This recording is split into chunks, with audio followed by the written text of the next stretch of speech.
வணக்கம். கலாம் ஆண்டு 6 மாதம் 8 நாள் 28 வியாழக்கிழமை ஜூன் 11 2026. இன்றைய நம்பிக்கை செய்திகள். 50 மாணவர்களுக்கு மாதா பிதா குரு தெய்வமாக ரகு.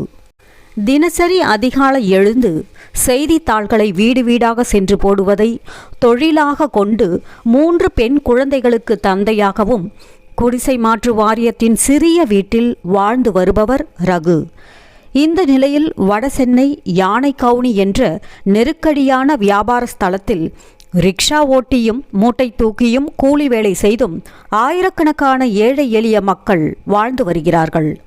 ரகு அவர்களின் குழந்தைகள் 50 பேர்களை ஆண்டுதோறும் பள்ளி செல்ல ஊக்குவித்து மாலை நேரத்தில் அவர்களை ஒன்று திரட்டி படிக்க வைத்து பலருடைய உதவியை நாடி இரவு உணவும் அவர்களுக்கு வேண்டிய உடை புத்தகம் பை பேனா பென்சில் என வழங்கி பொறுப்போடு கவனித்து வருகிறார். தவறான பாதைகளில் செல்ல நிறைய வாய்ப்புள்ள அவர்களை நாம் பொறுப்பாக ஏற்று வேர்களை மாணிக்க மாணவர்களாக வளர்த்து ஆளாக்கி வருவதை கண்கூடாக காண முடிகிறது. தெளிவாக எளிமையாக உறுதியான தமது வாழ்க்கையால் ரகு சமூக பொறுப்பிற்கு உதாரணமாக திகழ்ந்து வருகிறார். ஜூன் 10 அன்று மாலை அவரது அந்த கலாம் பாசறைக்கு சென்று வந்தது மிகவும் சிந்திக்க வைத்ததாக திறமை திருவிழாத்துறை மாநில பொறுப்பாளர் வாசு தெரிவித்தார். நம்பிக்கை செய்திகளுக்காக புதுச்சேரியிலிருந்து கவிதாராஜ். நெல்லையில் மாணிக்க மாணவர் துறைக்கு முதலிடம் மண்டல சந்திப்பில் திட்டமிடப்பட்டது. ஜூன் 9, 2026 செவ்வாய் அன்று மாலை நல்லூர் வட்டத்தின் திருநெல்வேலி மண்டல நேரடி சந்திப்பு பாளையங்கோட்டையில் தூத்துக்குடி மாவட்ட பொறுப்பாளர் சோமசுந்தரம் அவர்களின் இல்லத்தில் நடைபெற்றது. இதில் 12 பொறுப்பாளர்கள் கலந்து கொண்டனர். இந்த சந்திப்பில் திருநெல்வேலி மண்டலத்தில் மாணிக்க மாணவர்களை கண்டறியும் பணிகள் குறித்து விரிவாக ஆராயப்பட்டது. இளஞ்சி பள்ளிக்கான பொறுப்பை காயாரோகணம், வாசுதேவநல்லூர் அரசு பள்ளி மற்றும் ஆழ்வார்குறிச்சி பரம கல்யாணி பள்ளிகளுக்கான பொறுப்பை சோமசுந்தரம் அவர்களும் ஏற்றுக்கொண்டனர். மாணிக்க மாணவர்களின் பட்டியல் தயாரித்தல் மற்றும் விருது விழா ஒருங்கிணைப்புக்கான பொறுப்பை பசுபதி ஏற்றார். மேலும் மாணிக்க மாணவர்களுக்கான அடுத்த கட்ட செயல் திட்டமாக கடையம் அருகே உள்ள மாலை நேர கற்றல் மையத்தில் அருவி நடத்த திட்டமிடப்பட்டது. இல்லம் தேடி உள்ளம் நாடி நிகழ்வின் மூலம் மாணவர்களின் இல்லங்களுக்கு சென்று அவர்களின் சூழலை அறிய வேண்டும் என்ற கருத்தை நெல்லை மண்டல பொறுப்பாளர் வெங்கட் அவர்கள் முன்வைத்தார். இந்த சந்திப்பில் சித்த மருத்துவக் கல்லூரியின் ஓய்வு பெற்ற பேராசிரியர் டாக்டர் ராமசாமி அவர்கள் சித்த மருத்துவத்தின் முக்கியத்துவம் குறித்து விளக்கமளித்தார். நடுவக்குறிச்சி ஊராட்சியில் அக்கிராம வளர்ச்சிக்காக செயல்பட்டு வரும் நாராயணகுமார் அவரது அனுபவங்களை பகிர்ந்து கொண்டார். சிறிது இடைவெளிக்கு பிறகு நடைபெற்ற இந்த மண்டல சந்திப்பு புதிய நம்பிக்கையையும் உற்சாகத்தையும் அளித்துள்ளதாக திருநெல்வேலி மண்டல பொறுப்பாளர் வெங்கடேஸ்வரன் தெரிவித்தார். நம்பிக்கை செய்திகளுக்காக சென்னையிலிருந்து தயாநிதி.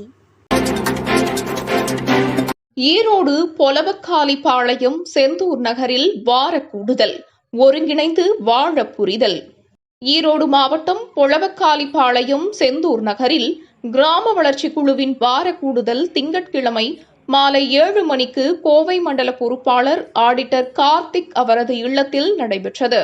அதில் திருக்குறள் மனனம் செய்வது எப்படி என்பது பற்றியும் அதன் பொருளை வாழ்க்கையோடு ஒப்பிட்டு பார்த்தல் பற்றியும் விரிவாக பேசப்பட்டதாக நல்லூர் வட்டம் கிராம வளர்ச்சி குழு பொறுப்பாளர் செந்தூர் நகர் மனோகர் தெரிவித்தார்.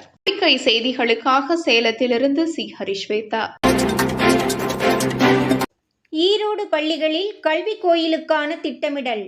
ஈரோடு நகரில் செங்குந்தர் பள்ளிகள் மற்றும் சித்தார்த்தா அரசு மாதிரி பள்ளிகளின் தாளாளர் மற்றும் தலைமை ஆசிரியர்களை சந்தித்து இந்த கல்வியாண்டில் பள்ளியில் தொடர்ந்து கல்வி கோயிலாக உயர்த்தும் திட்டத்துடன் மாதந்தோறும் நிகழ்வுகள் நடத்தும் நோக்கத்துடனும் முதலாவதாக ஜூலை 3, 4 2 தினங்கள் இரு பள்ளிகளிலும் இலட்சிய ஆசிரியர்களுக்கான பயிற்சியினை அளித்து அவர்கள் மூலம் மாணிக்க மாணவர்கள் கல்வி கோயில், திறமை திருவிழா, இலட்சிய பெற்றோர் ஆகியவற்றை நடத்தலாம் என்று ஆலோசிக்கப்பட்டதாக மகளிர் கள மாநில பொறுப்பாளர் ஹேமலதா தெரிவித்தார்.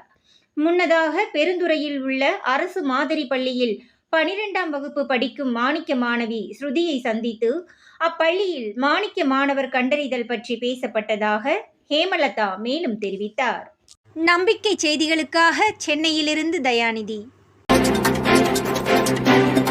கிராம சபையை வலுப்படுத்த வேலூர் மண்டல வார கூடுதலில் உறுதி. வேலூர் மண்டல இணையவழி சந்திப்பு பிரதி மாதம் புதன்கிழமை இரவு 8 மணி முதல் 9 மணி வரை 4 மாவட்ட பொறுப்பாளர்கள் மற்றும் துறைக்கள பொறுப்பாளர்களுடன் 70வது வாரமாக நடைபெற்று வருகிறது. திருவண்ணாமலை மாவட்டம் போளூர் தாலுகா கொளத்தூர் ஊராட்சி குப்பம் கிராம வளர்ச்சி குழு பொறுப்பாளர் சின்னராசு அவருடைய கிராமத்தில் 4600 மக்கள் வசித்து வருகிறார்கள். இக்கிராமம் 6 வார்டுகளாக பிரிக்கப்பட்டுள்ளது. கிராமத்தில் விவசாயிகள் அதிக எண்ணிக்கையில் உள்ளனர். கிராமத்தில் கிராம சபை சுழற்சி முறையில் அல்லாமல் ஒரே இடத்தில் நடத்தப்படுவதாகவும் வருகிற கிராம சபையில் 10 பொறுப்பாளர்களுடன் முன் தயாரிப்புடனும் கிராம சபை முறையுடன் நடைபெற சின்னராசு திட்டமிட்டுள்ளதாக வேலூர் மண்டல பொறுப்பாளர் சிவகுமார் தெரிவித்தார். நம்பிக்கை செய்திகளுக்காக புதுச்சேரியிலிருந்து கவிதா ராஜ். இத்துடன் இன்றைய நம்பிக்கை செய்திகள் நிறைவடைந்தன.